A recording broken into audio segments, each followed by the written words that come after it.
Well, dairy groups, they are calling for trade officials to take action as Colombia moves to impose tariffs on U.S. milk powder exports. Well, Shawna Morris with the National Milk Producers Federation joins us now for the latest.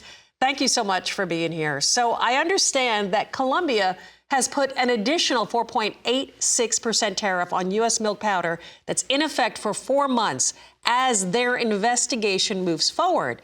The reasoning for this? Well, frankly, there's no good reasoning behind this at all.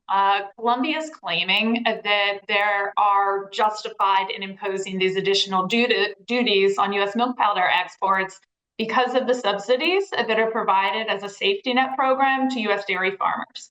But of course, as folks across the country here in the U.S. know, those safety net supports provided to our dairy farmers do not flow through to milk powder companies. Those companies produce their products based on market demand and sell based on global prices.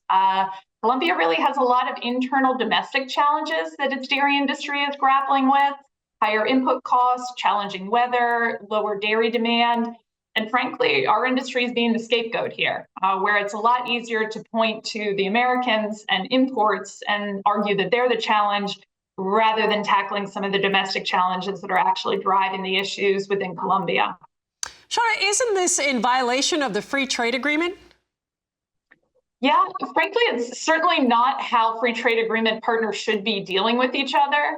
This is a WTO, World Trade Organization, clause that Colombia is using here, though, and certainly it's not in keeping with their WTO commitments. It's really unusual, actually, for a country's government to launch a case like this. Usually it's the industry that brings it, and the government tries to be an impartial mediator evaluating the facts and the evidence in the case.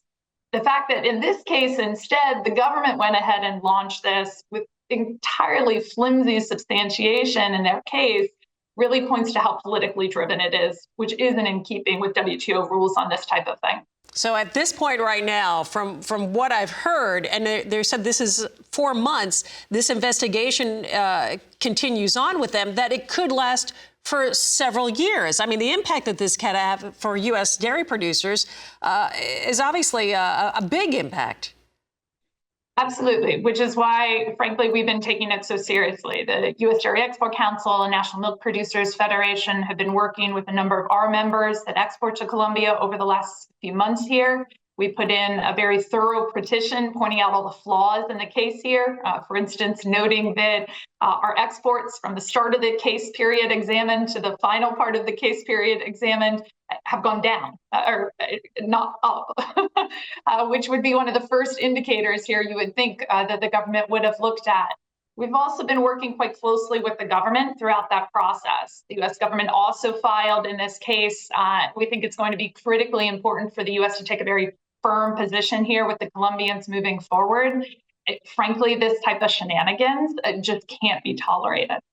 Well, obviously, this is something that you guys, of course, will continue to fight and something that we will continue to watch. We look forward to catching up with you down the road when we go, of course, hoping that it goes and we fix this problem, it goes the way it should. Shawna Morris, thank you, with the National Milk Producers Federation and U.S. Dairy Export Council.